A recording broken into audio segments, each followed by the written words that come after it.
Take a seed, you plant it, you grow it, you dry it, you roll it, you smoke it, and it goes down smooth. Hey! Spanning the continent to bring you the truth about cannabis and marijuana law reform. I smoke pot and I like it a lot. CannabisRadio.com presents The Russ Belville Show, the voice of the marijuana nation. Hey, this is great, man. Now, here's your host, Radical Russ Belville. Good day, tokers and tokettes and non-toking lovers of liberty. It is Thursday, June 9th, 2016, and it's got to be 420 somewhere in the world.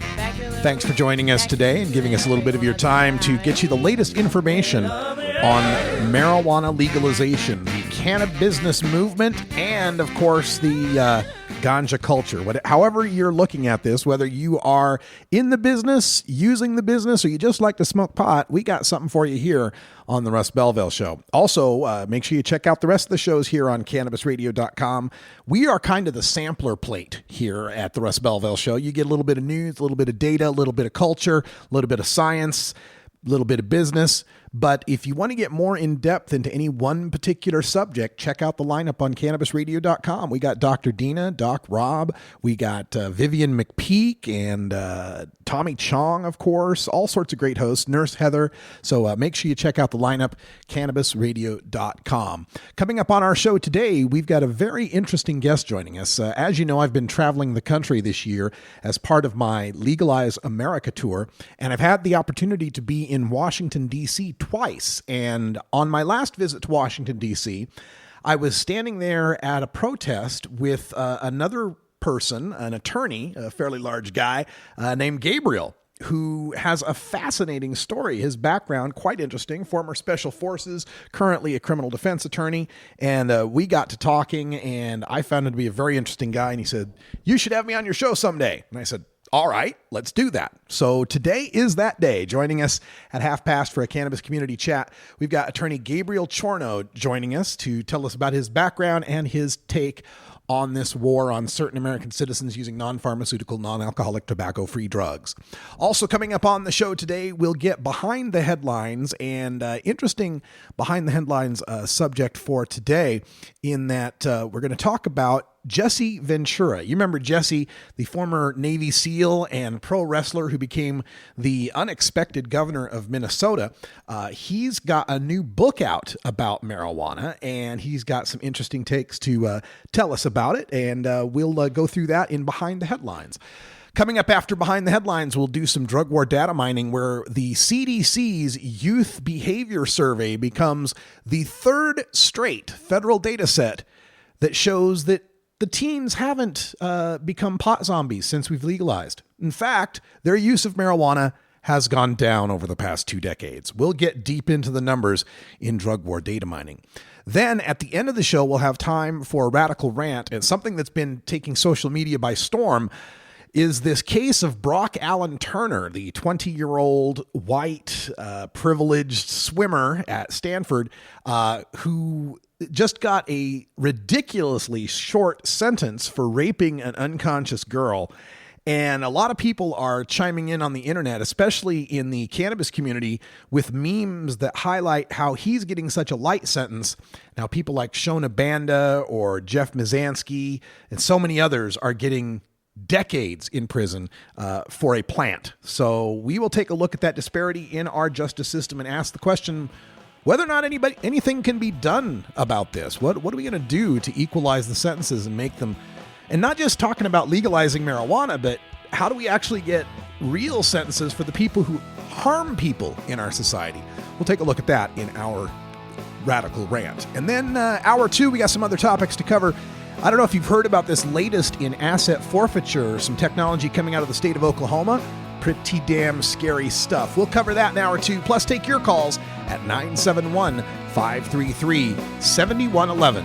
It's the Russ Belville Show, live and exclusively on CannabisRadio.com. We're going to take a break, pay some bills. We'll be back in just 120 seconds. Stay tuned. This is the Russ Belville Show on CannabisRadio.com.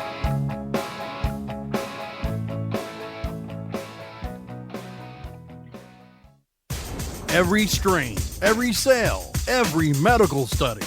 Keep it right here on the Cannabis Radio Network. Dr. Dabber, hurry! Its temperature is shooting past 1,000 degrees Fahrenheit. It's burning up. I'm afraid for this little guy, it's just too late. What caused the problem? Only Dr. Dabber can maintain the perfect temperature for a smooth-tasting, slower burn. This standard vaporizer lost all of its health benefits, sending it up in smoke. So you're telling me that most vapor pens burn so hot they produce smoke, not vapor? Correct. Keep away from those standard vaporizer pens and turn to Dr. Dabber. Doctor's orders. Less heat, more flavor. Previously on the Stoner Jesus Show. We do have John McAfee. He's running for the Libertarian Party nomination for president. What makes someone like you want to take the reins of this? We're so far behind, it's frightening. And in a cyber war, we can't hack into the Chinese. Back in 1979, they started building cyber defense systems. We didn't even think about it until 20 years ago. I see no candidates and certainly no one within government capable of dealing with this issue. The Stoner Jesus Show, live Mondays, Wednesdays, and Fridays at 8 p.m. Eastern, 5 p.m. Pacific. Or find the Stoner Jesus Show podcast on demand at CannabisRadio.com and StonerJesus.net. Peace, bitches. The Russ Belville Show. Chat is for friends 18 and older. We expect our chat to be civil, mature, and free from excessive profanity. If you don't like these rules, there are approximately 6 billion other chat rooms with lower standards that you can visit. Get.buzz. .buzz is the internet platform that fuels community interest, excitement, and new experiences. .buzz is the premier online destination for internet users seeking the latest news on a variety of topics. .buzz appeals to groups active in blogging, communications, journalism, advertising, and marketing. .buzz offers registrants a stronger alternative to the shrinking namespace of existing top-level domain names, such as .com, .net, and .org. Get your name now at get.buzz.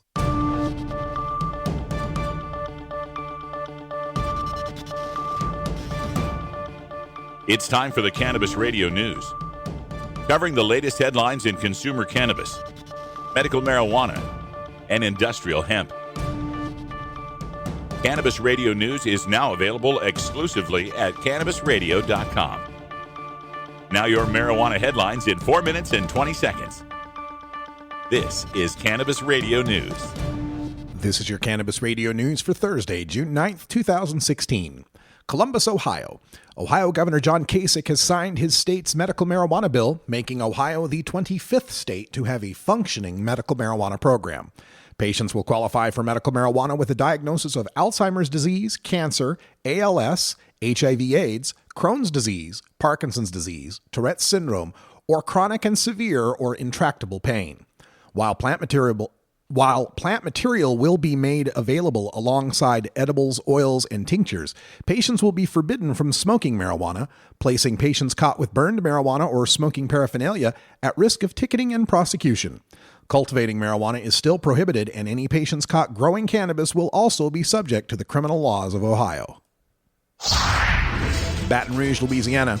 Governor John Bel Edwards has agreed to match Louisiana's drug laws to conform with its medical marijuana program, so someone who gets the therapeutic drug legally can't be prosecuted. The governor's office announced this week that Edwards signed the bill by Republican Senator Fred Mills into law. It takes effect August 1st. The measure aims to protect patients of the state-sponsored medical marijuana program from laws that penalize people for possession or distribution of marijuana. It also extends that protection to a patient's caregiver and the parents of a minor who receives medical marijuana. The final version of the bill passed with a 29-7 Senate vote and a 67-21 House vote. Louisiana is still 18 months or more away from getting medical marijuana into patients' hands. Lansing, Michigan. MI Legalize, the Michigan activist group seeking to legalize marijuana, has vowed to fight for its petition signatures in court. The grassroots campaigners had submitted over 354,000 signatures for their marijuana legalization proposal, needing just 252,523 to qualify for the ballot. But the Michigan Board of State Canvassers concluded that over 137,000 of those signatures were outside the statutory 180-day window for signature gathering. Current law allows petitioners to prove that older signatures were those of validly registered voters at the time, but the board dismissed MI Legalize's attempts to validate those signatures. Meanwhile, the legislature has passed and the governor signed a bill more strictly regulating the 180-day signature window, making future petitioning attempts even more difficult. MI Legalize attorneys are suing under the principle that the 180-day window violates citizens' First Amendment right to petition. Hammond, Indiana. Attorneys with the American Civil Liberties Union have filed a federal lawsuit against an Indiana county's refusal to allow an activist group to hold marijuana legalization rallies on the courthouse grounds.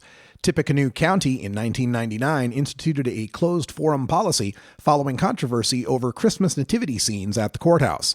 The ACLU suit claims the county is engaged in unconstitutional restriction of free speech at the courthouse grounds based on content, noting that other groups, such as a gun control rally, an environmental rally, an art fair, and a protest for Syrian refugees, have all been held on the same grounds.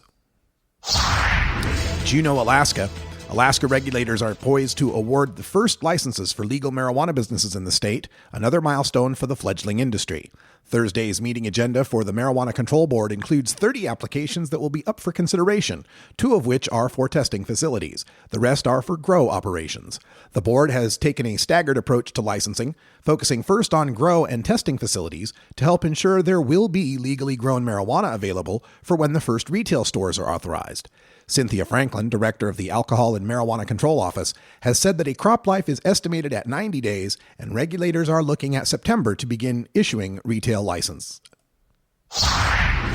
New York, New York. In a book filled with explicit stories of sex, drugs, and violence, Bobby Brown's memoir includes allegations about the late Whitney Houston, ranging from smoking pot with their then-teenage daughter to having an affair with Tupac Shakur. In Every Little Step, Brown describes in detail his tumultuous years with Houston and the estrangement from their daughter, Bobby Christina Brown, after the divorce. He disputes reports that he was responsible for Houston's drug problems and harshly criticizes her family and others for keeping him from their daughter. This has been your Cannabis Radio News for Thursday, June 9th, 2016. I'm Russ Belville. We have your smoking section right here. This is the Cannabis Radio Network. The National Cannabis Industry Association presents the 3rd Annual Cannabis Business Summit and Expo. The most influential business event in the marijuana industry returns for 3 days in Oakland, California. Join your fellow industry leaders and policy influencers June 20th through 22nd for an in-depth educational experience and network with more than 3,000 cannabis professionals. The 2016 Cannabis Business Summit and Expo will feature keynote presentations from California Lieutenant Governor Gavin Newsom and Numi Organic Tea CEO Ahmed Rahim, giving you insight into cutting-edge policy discussions and the most innovative business practices. All this plus the most comprehensive expo floor in the industry. The Cannabis Business Summit and Expo, June 20th through 22nd in Oakland. Don't miss out.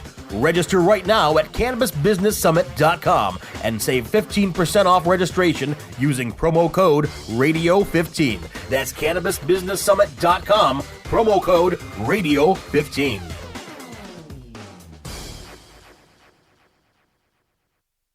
Georgia. Hi, this is Willie Nelson. Alcohol prohibition didn't work in the 1920s, and marijuana prohibition isn't working today. It's time we stopped arresting responsible marijuana smokers. It's the fair thing to do. For more information, contact NORML, the National Organization for the Reform of Marijuana Laws. Call toll-free 888-67-NORML or visit their website at norml.org. The Russ Belville Show. We're as much like Cheech and Chong as ordinary Americans are like the Three Stooges. Hey, Mo! The Russ Belville Show is proudly sponsored by the Marijuana Business Association. The MJBA, called by NBC News the Cannabis Chamber of Commerce, is the fastest growing business association in the fastest growing industry in America. I've been working with the MJBA for years, and I personally invite you to join the MJBA. MJBA also publishes the popular MJ Headline News on Facebook and the MJNewsNetwork.com and Marijuana Channel 1 on YouTube. Visit mjba.net for more details. The world of cannabis is evolving at a frenetic pace. The Russ Belville Show gets behind the headlines to take a deeper look at breaking news in our Cannabis Focus. Today in the Cannabis Focus, we're taking a look at comments on the CNBC website from Jesse Ventura, the former governor of Minnesota, the former professional wrestler, and former Navy SEAL, has a book out now called Jesse Ventura's Marijuana Manifesto. And the commentary he's got on CNBC is entitled, "If Pot is Legal, We Don't Need These Absurd Restrictions." And Jesse does a good job of highlighting the absurdity of what we're having to deal with here in marijuana legalization. He writes, "There are many legal activities we can partake in that aren't exactly healthy decisions, but our government has no say in how frequently we do them or if we're doing them to excess. For instance, as Americans, we can buy and consume as much alcohol as we want, we can smoke as many cigarettes as we want, and we can eat as much fast food as we want. As an American citizen, you have the right to literally drink, smoke, and eat yourself to death. But when it comes to consuming marijuana, that's off the table, even though it is impossible to die from smoking pot to excess." He goes on to say, "If you want to go into cardiac arrest from eating 5 Big Macs 3 times a day, then that's your prerogative. If you want to use marijuana to alleviate a migraine headache, be my guest." And the point that he makes throughout the rest of this commentary is that even in states where it's been legalized, there are absurd limits on how much you can have. He points out how in Colorado, a resident can have an ounce of marijuana, but a visitor to Colorado can only purchase a quarter ounce at a time. He says, "Name one other legal substance that is regulated in this manner. If I can buy as many cigarettes as I want, then why in a state like Colorado where marijuana is legal, can I not empty my bank account in a retail marijuana shop if that's what I want to do?" He also brings up the no limits on purchases of alcohol and asks, if it's such a deadly substance, then shouldn't it be regulated more? Can you imagine if the government did such a thing? Let's limit the amount of beer to a 6-pack per person per day and see how much rioting there'd be in the streets.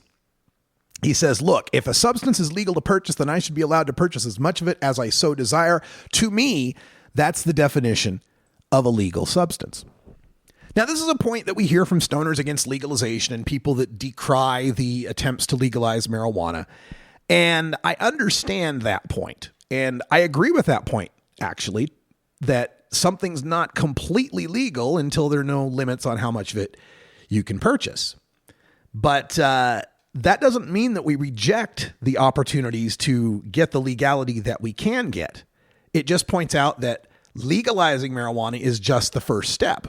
The first step is to get it where we get it, and then the next step is to remove these ridiculous requirements. And something that goes unsaid in this screed from Jesse Ventura is that alcohol and cigarettes are legal in all 50 states. The reason that we have these purchase limits that get instituted on marijuana in the legal states is because marijuana is still illegal in 46 states.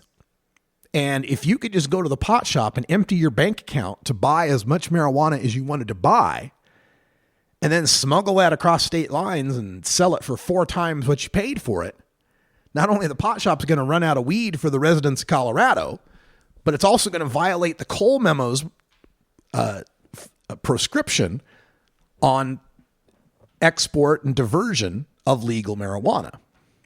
So the reason we still have these absurd restrictions is because we still have an absurd prohibition in many, many parts of this country, in most of this country. Now, I would prefer, of course, that marijuana were as legal as alcohol, that you could purchase as much of it as you want, store as much of it as you want, grow as much of it as you want within a certain restriction. I mean, even with homebrew beer, you're limited to brewing like 100 or 200 gallons a year. So, I mean, we're not going to have legalization without any limits whatsoever. But Jesse Ventura is right on this respect, and that is from the consumer's point of view, taking away the government's wish to maintain prohibition in other places. But from the consumer's point of view, there's no legitimate reason to restrict our purchases in the way that they're being restricted. And now there's an amendment that's being floated by initiative in Colorado to restrict the THC in legal marijuana products to a certain level. A recent analysis I read said that this would make illegal in Colorado almost 80% of the products. And why do we need to restrict THC potency when more potent weed does not make it any more dangerous? Unlike alcohol, whose potency is up to 151 proof when you're buying Bacardi 151. I picked the wrong week to quit sniffing glue. You're allowed to sniff glue, by the way. That's not illegal. Sniffing glue is very bad for your brain, and it can kill you, but it ain't illegal. Happy 420 to our friends in Denver and the rest of the Mountain Time Zone. We're going to take a break. Back in 120 seconds with the Drug War Data Mine.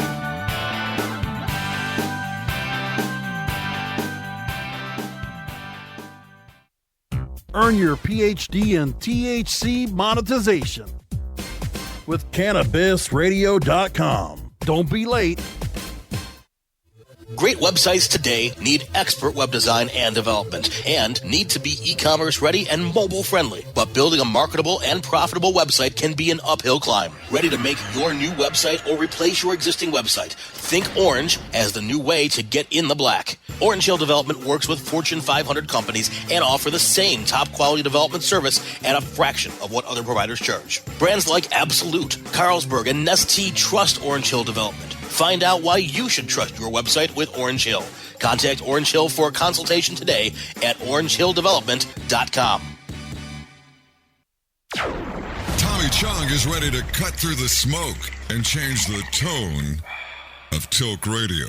I hope everybody's got their vape pen handy or their pipe or their bong or whatever you use to do your medicine. But you don't, it's not a requirement. You don't have to be high for this show. Yeah, you do. Okay. I don't know who you're talking to. You have to be high to do anything. At least I do. I don't know about you. In fact, I've been high so long that being straight is another high. The Tommy Chong Podcast, only on CannabisRadio.com. Welcome to my world. Get the latest updates on the Russ Belville Show by following Radical Russ on Twitter and liking the Russ Belville Show on Facebook. When you are starting up a medical cannabis business, you want a fired-up lawyer who understands the needs of cannabis consumers. The law office of Lauren Vasquez is your fired-up lawyer for the cannabis industry. Visit her website, fireduplawyer.com, or call 1-855-MMJ-LAWS for more information. That's 855-665-5297 for Lauren Vasquez, your fired-up lawyer, or email fireduplawyer@gmail.com. Promoting the end of adult cannabis prohibition is easy because we have facts, science, reason, compassion, evidence, truth, and logic on our side. It's even easier when researchers catalog it all for us. Learn how to gather the facts on marijuana use, arrests, seizures, rehabs, drug tests, and more on this edition of Drug War Data Mining.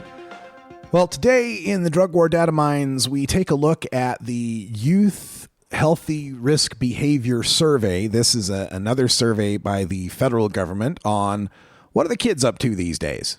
Just what are they up to these days, these crazy kids? And the reason we need to know this stuff, of course, is because going all the way back to 1996, as California was beginning to legalize medical marijuana, we heard the cries from the opposition. What about the children? Won't somebody think of the children? My God, we can't legalize medical marijuana. The kids will think it's medicine, and then they'll want to do it. If we legalize marijuana, we'll send the wrong message to the youth.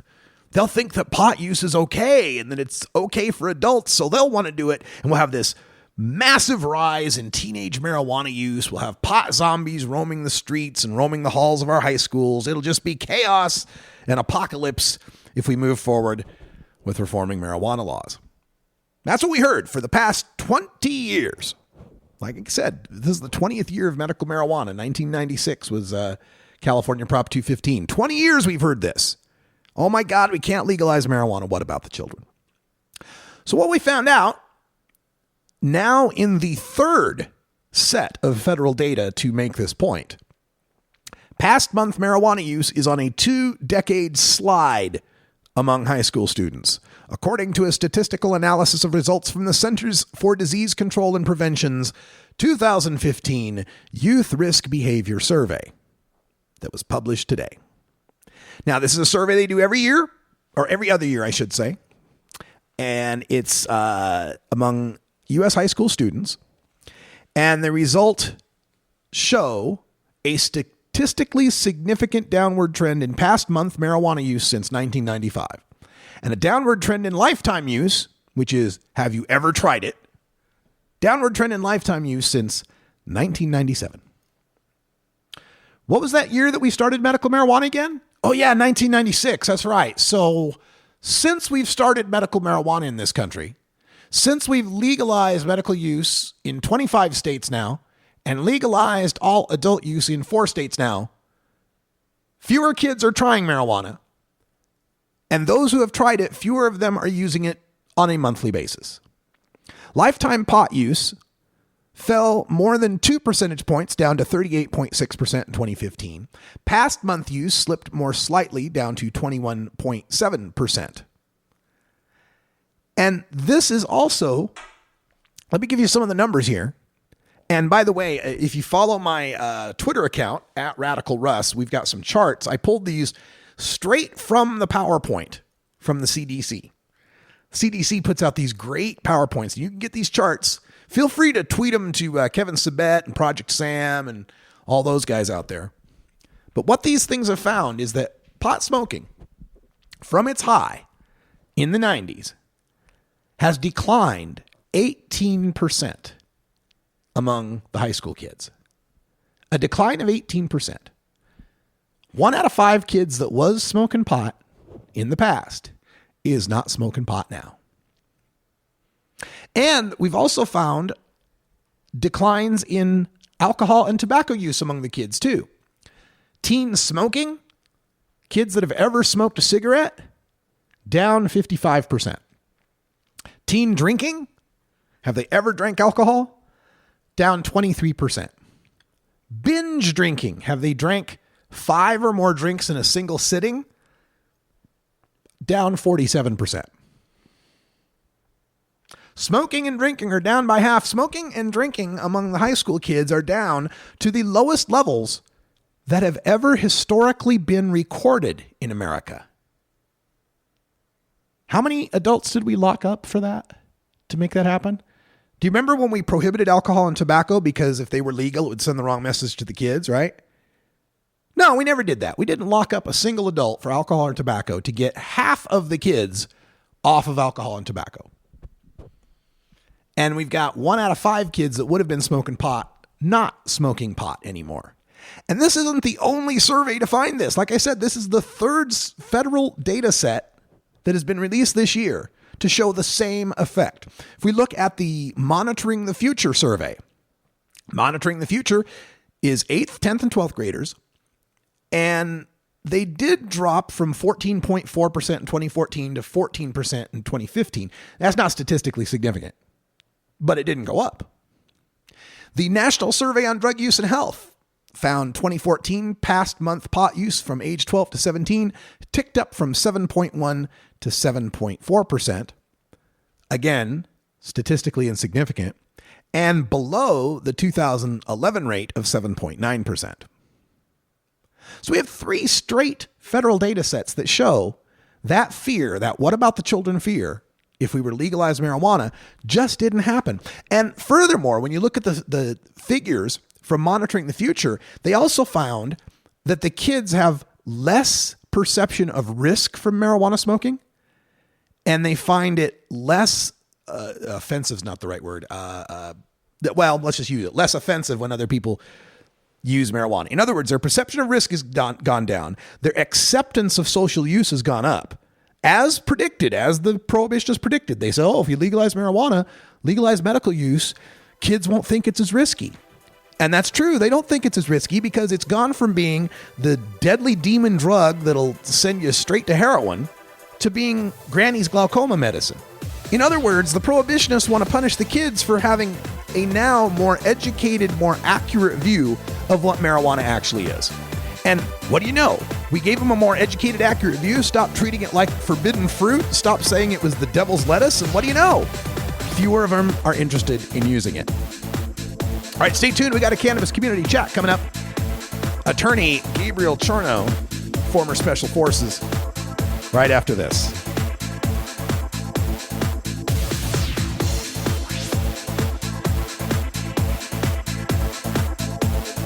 This is the Russ Belville Show on CannabisRadio.com.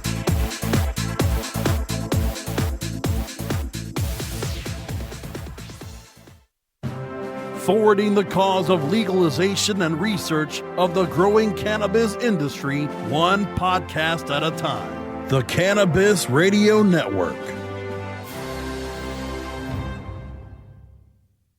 Play as Ted Growing, expelled botany sophomore and the biggest grower in town, only on Weed Firm Replanted. Available on the App Store and Google Play. It's a lot of work being the biggest grower in town. Maintaining a room full of plants while dealing with a slew of eccentric customers? From a hardcore partier to the curious neighbor next door. Is anybody home? Help me expand my bud business by unlocking new strains, customizing my grow room, and completing challenges that you can't get enough of. Grow your empire so big you can see it from space. Low on funds? Don't worry. Weed Firm Replanted is free to download. Download Weed Firm Replanted for free on the App Store and Google Play today. Get growing, Mr. Growing. This is Cannabis Facts from Robert Platshorn's thesilvertour.org, supported by our donors and Hemp Inc., poised to lead America's hemp revolution at hempinc.com. In 1937, the second most prescribed medicine, marijuana, was banned. It wasn't about marijuana. The paper, oil, and chemical industries lobbied to end hemp farming. No longer labor intensive, an acre of hemp produced more quality paper than 4 acres of trees. Plastics and fibers could be produced from a plant. Hemp can even produce 10 times the energy of today's ethanol. As marijuana prohibition ends, many states now allow farmers to again grow hemp. This was Cannabis Facts from thesilvertour.org, an educational nonprofit supported by our donors and Hemp Inc., a public company poised to process America's hemp crop at hempinc.com. You're not high. You're listening to the Russ Belville Show on CannabisRadio.com. They're bringing drugs. They're bringing crime. They're rapists. And some, I assume, are good people. Okay. Maybe you're high, too. New beginner guitars and banjos are often constructed much better than ones built before your time. Why struggle? Get a new instrument or fix the old one. The trusted professionals at the Fingerboard Extension will evaluate your instrument for free. Repairs are priced for people who work for a living. Stop by the Fingerboard Extension downtown Corvallis at 120 Northwest 2nd Street today, or check out its inventory on the web at fingerboardextension.com.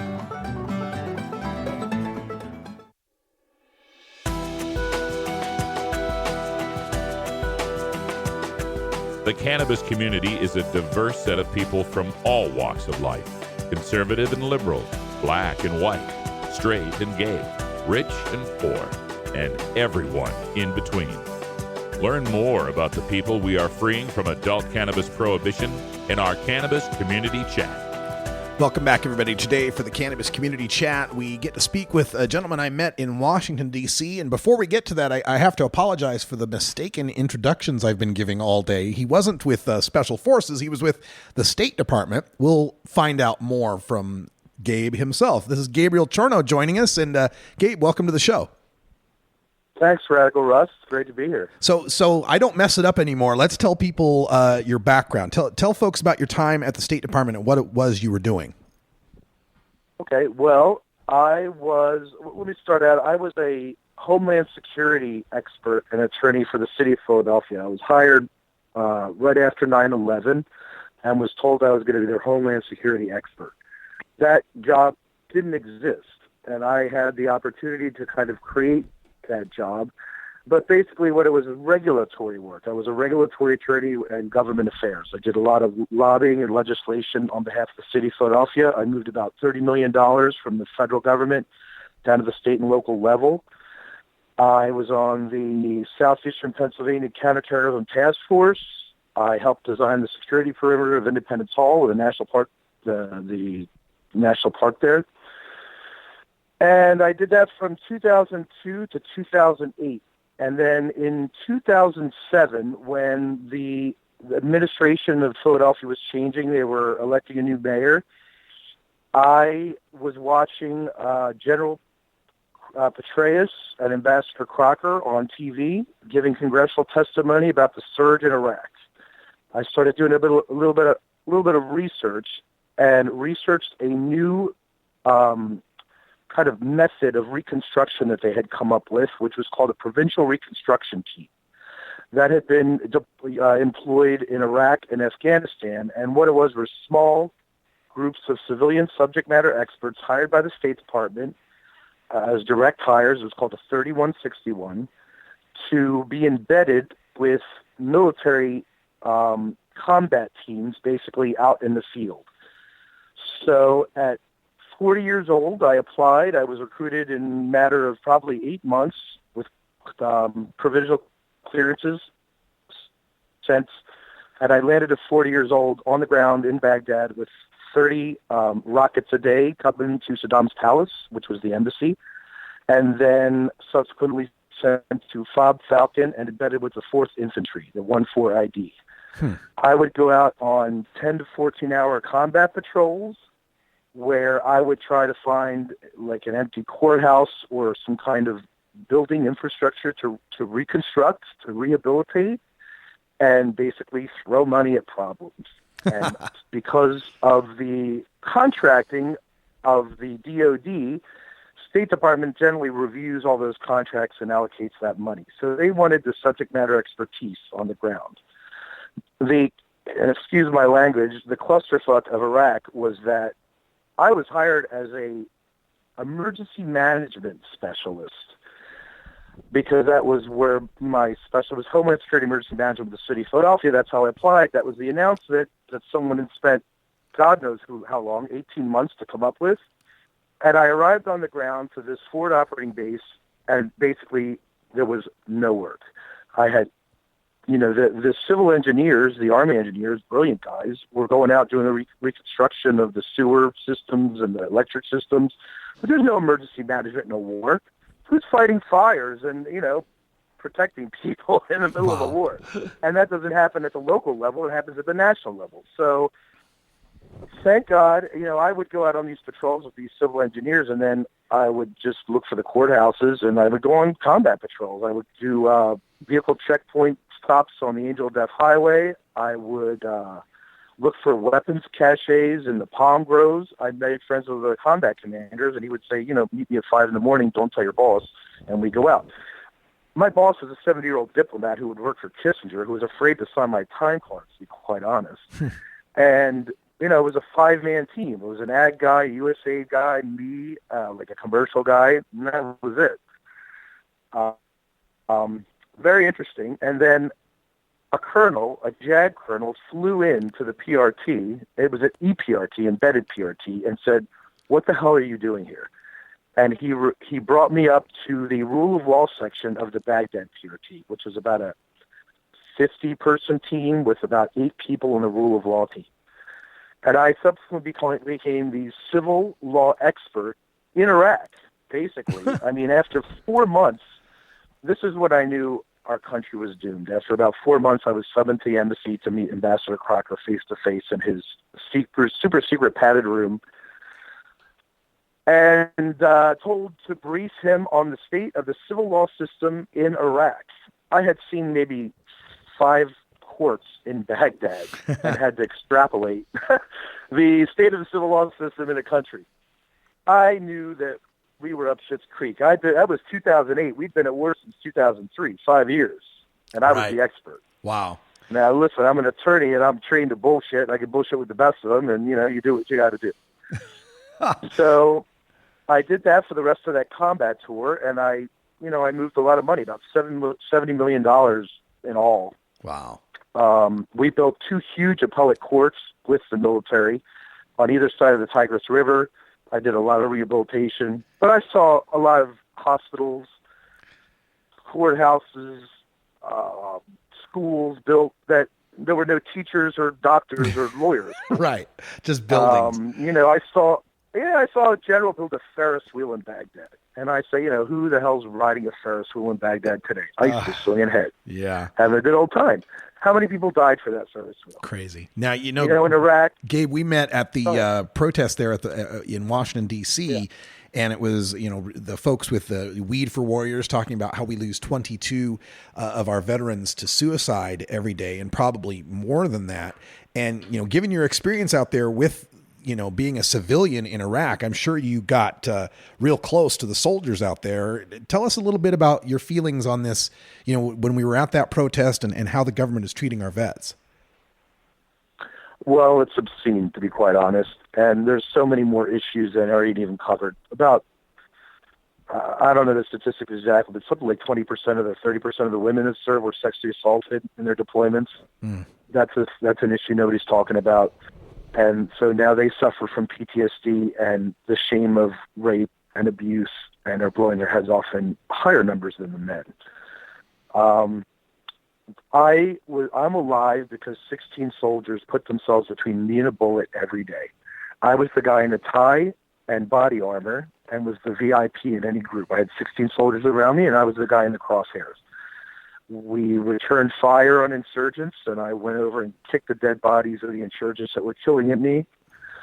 And I'm a good American for doing it. And I also got hit by an IED on October 30th, 2008 in Termea. And those soldiers got their combat action badges, and I got a call from the DCM saying, call your mother, who died from cancer. So I have an award, an Expeditionary Service Award, signed by Hillary Clinton. And I always say that, and a nickel gets me a nickel. Yeah. Wow. So, I'll fight to my death to make sure that the vets have safe access to medical marijuana. It's just unbelievable that the lie has continued for this long, and that they deny our veterans who serve this country the medicine that they say helps them. They're calling our vets liars. Yeah, that's a damn shame. And we're starting to see some progress in Congress. Blumenauer's amendment has gone through, and it looks like VA doctors will be able to talk to their patients, the soldiers, about medical marijuana, but that's only going to cover half the states. That's right. And, what kind of a system allows half the country's patients to be treated and the other half not? And a president who still denies that this is medicine. And then a president nominee who keeps saying we need more science. The science is there. It's been there. The U.S. government has a patent on marijuana, for God's sakes. Yeah. Now, having worked for the State Department, I'm just curious what your feelings are on your former boss, Secretary Clinton, and her email server. Well, I'll tell you, I worked in a very secure office with a very secure door. But if I left anything secret out on my desk by accident, I would get a nice red slip in the morning, and I would have to go get grilled by 2 diplomatic security agents for an hour, telling me, why did you do this? It was an accident, obviously, and it's a locked room, and it locked them. So the fact that my boss was held to a different standard makes me angry. Yeah, a little frustrating. There's also, we got some people in our chat room asking a few questions. John Thomas wanted to know, and I don't know if you have this info, but how much of the homeland security that you saw over there in Iraq had to do with terrorism versus having to do with controlling drugs, particularly, in Afghanistan, they're talking about opium, but just in general, I mean, what's your feelings on that?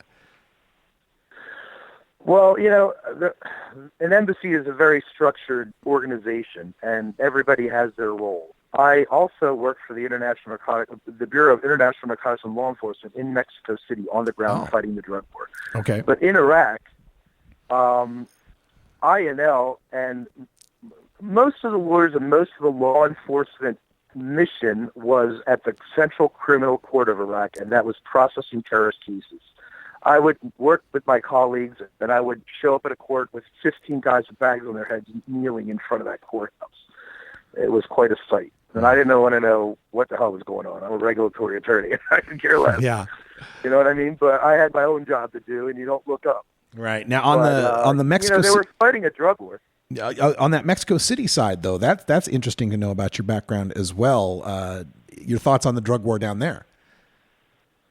Well, I was on a $2 billion program called the Merit Initiative, which was funding Mexico and Central America's drug war. And when I arrived, $1.2 billion had been spent on technology to secure the Guatemalan-Mexican border, not our border, mostly.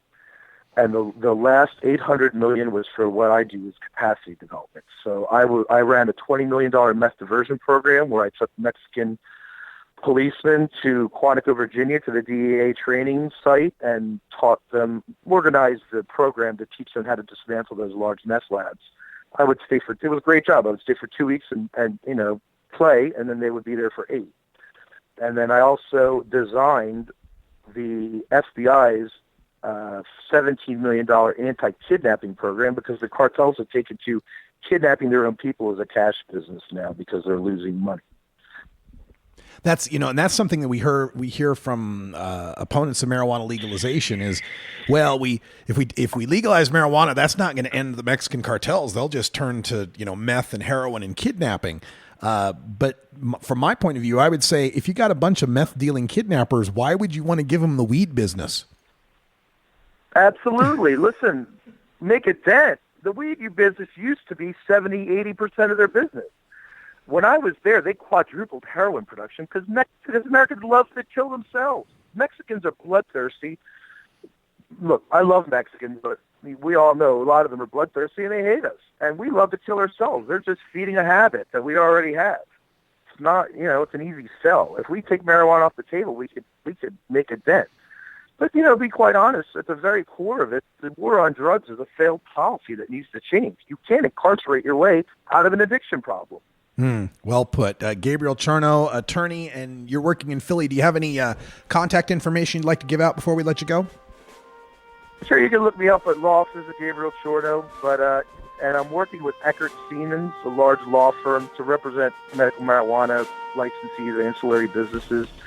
I returned home 2 years ago unemployed, and I became an advocate and a patient by necessity. And I know that cannabis can save my career like it saves my life every day. And that's what I'm hoping for. All right. Thanks for everything you're doing and for talking to us, Gabe. It was great meeting you in D.C., and we'll see you again somewhere, I'm sure. All right. Thanks, Russ. All right. Stay tuned. When we come back, we're going to talk about that Brock Allen Turner case. Rapist gets 3 months. Pot growers get decades when we return. This is the Russ Belville Show on CannabisRadio.com.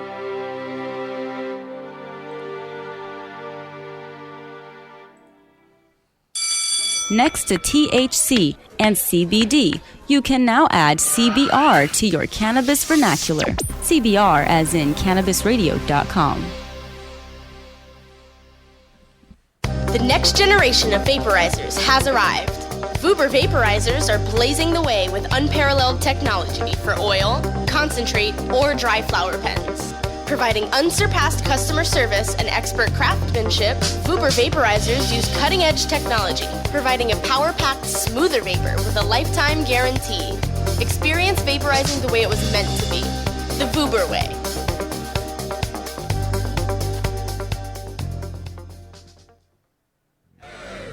I'm Radical Russ from the Russ Belville Show. Tennessee's Congressman Steve Cohen. Well, if marijuana is a gateway drug, then kissing is a gateway activity to sexual addiction. U.S. Representative Jared Polis. Yes, we really have a growing group of representatives that support decriminalization. It's the Russ Belville Show, the NPR of POT, weekdays live at 6 Eastern, 3 Pacific, exclusively on CannabisRadio.com.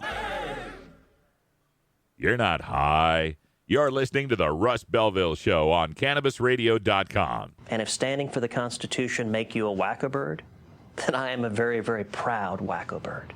Okay. Maybe you're high, too. Are you playing an acoustic guitar but want to be louder without an amp? Try a resonator guitar. The fingerboard extension has National Resophonic and other resonators, square necks and round necks. Stop by the Fingerboard Extension downtown Corvallis at 120 Northwest 2nd Street today, or check out its inventory on the web at fingerboardextension.com. Go wild hog in the woods.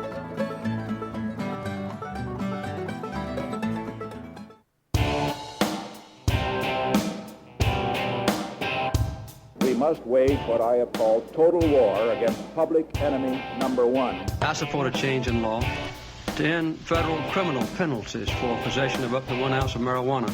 That marijuana, pot, grass, whatever you want to call it, is probably the most dangerous drug. Some think there won't be room for them in jail. We'll make room.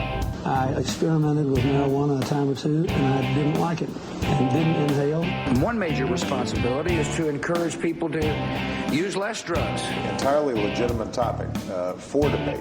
Radical Rant. Welcome back, everybody. Today in the Radical Rant, we're going to go off the warpath just a little bit, but we're still talking about our criminal justice system. It's a case that has been lighting up the internet. It's the case of Brock Allen Turner, the Stanford University swim team student who was training for the 2016 Olympics, who was just convicted of rape. Actually, not convicted of rape. I'm sorry. Convicted of sexual assault. There's a difference, apparently. What had happened is there was partying and drinking, and the next thing that we know from the story is that Brock Allen Turner was found behind a dumpster sexually assaulting an unconscious, drunk female. And he'd have gotten away with it, too.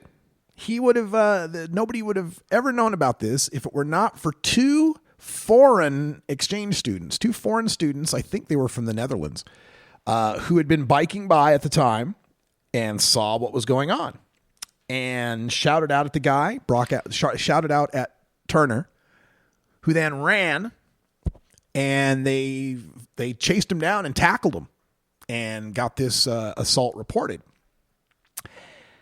So, of course, the outrage over this case is that this Brock Allen Turner, for whom the prosecutors had requested a 6-year prison sentence, for which the law allowed for up to a 14-year prison sentence, Brock Allen Turner got 6 months. 6 months for sexually assaulting an unconscious drunk girl at college, a drunk woman at college. And it's said that with good behavior, Brock Allen Turner may get out with just 3 months. For good behavior. Good behavior. The rapist, right? The sexual assaulter.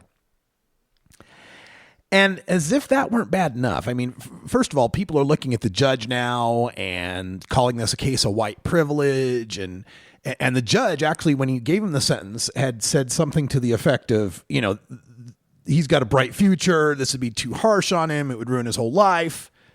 Completely disregarding the young woman whose life has been altered forever, whose psyche has been scarred forever. But this poor 20-year-old star student athlete might have a more difficult time in life.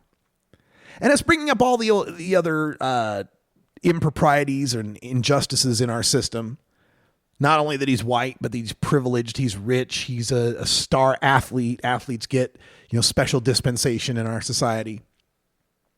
It's also noted that at Stanford University, there had been a rape or sexual assault every 2 weeks reported for the past 3 years leading up to this rape conviction. And the pass the buck, the blaming that's going on here, when Brock Allen Turner, the rapist, wrote his letter to the judge, he blamed drinking and the party culture at Stanford. Volunteered himself to go speak to other people on campus about the dangers of alcohol. It's not about the dangers of alcohol, Brock. It's about the dangers of rapists. And the father also sent a letter that was just torn apart on the internet, where he worried about his son's life being ruined over, quote, 20 minutes of action, end quote. That's all he saw it was, boys will be boys. Little impropriety there. 20 minutes of action to destroy a woman's dignity, her psyche, herself.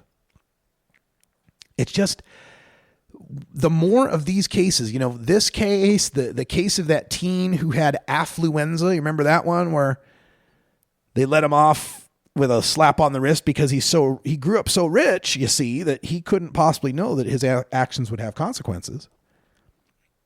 And the more we see of this double-tiered system of justice, One system of justice for the rich, the white, the well-connected, the popular, the talented, and another system of justice for the rest of us. The more we recognize that it's not justice, it's just us. Just us, the ones who are privileged, and not those of us who suffer under this system. And I've seen at least 3 or 4 memes now come through my Facebook page with, one picture of Brock Allen Turner. Brock Allen Turner raped a girl, got 3 months. And then the other picture will be Shona Banda facing 30 years in prison for using cannabis oil for her Crohn's disease and having a 11-year-old who bravely told the truth in a DARE class. Or it'll be a picture of Jeff Mizanski, who had served 22 years of a life sentence for a third strike marijuana offense. Or it'll be anybody, any number of cases out there where someone's busted for growing, busted for possession, and are going to do far, far, far longer sentences than Brock Allen Turner will for shattering a woman's life. And when we see these cases happen over and over and over again, it erodes our trust in the justice system. It erodes that social contract that we feel. And the more people that feel like they're not going to get a fair shake, the more people that feel and recognize that the society punishes farmers more harshly than it punishes rapists, is a society that cannot stand much longer. I don't think there should be such a thing as a mandatory minimum sentence. I believe when you have mandatory minimum sentences, you just turn judges into accountants. And I don't think this judge should be punished for giving the 3-month sentence to the rapist. That's not the point of this. I want there to be an independent judiciary. I don't agree with the reasoning of this judge, but there should be an independent judiciary. But if we are going to have a mandatory minimum sentence, if such an abomination has to exist, how is it that it exists for plant crimes and not physical violent crimes? Why is there not a mandatory minimum sentence for rape, a mandatory minimum sentence for assault, a mandatory minimum sentence for manslaughter? Why just drugs? Again, I don't think there should be any mandatory minimum sentences. But if we're going to have them, why do we have them on the crimes that don't hurt anybody but possibly the person who's engaged in the drug use themselves?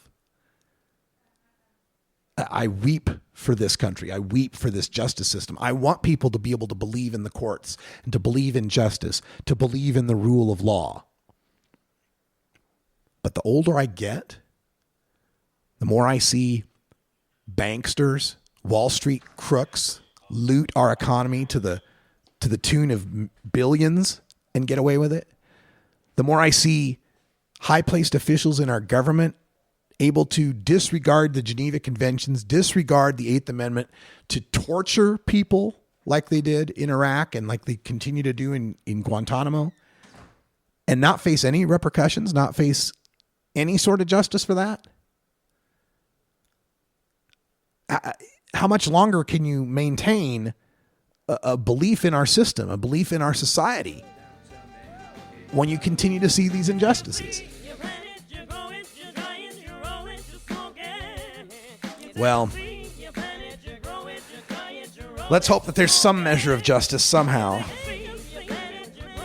I really wish this Brock Turner had gotten his 6 years, like the prosecution said, just so that he would have aged past his swimming prime. Just so that there's the possibility that something could have been taken from him that was very dear. 3 months? 3 months with good behavior means that he could be out in time for the Olympics, couldn't he? That's all the time we got for Hour 1. Stay tuned for Hour 2 if you want to learn more travesties of the justice system. For everyone here at Cannabis Radio, I'm Radical Russ. Thanks for joining us, and until next time, take care of each other, tokers. This is the Russ Belville Show. The Russ Belville Show is blogging and podcasting daily at radicalruss.com. You take a seed, you plant it, you grow it, you dry it, you roll it, you smoke it. You take a seed, you plant it, you grow it, you dry it, you roll it, you smoke it. You take a seed, you plant it, you grow it, you dry it, you roll it, you smoke it, and it goes down smooth.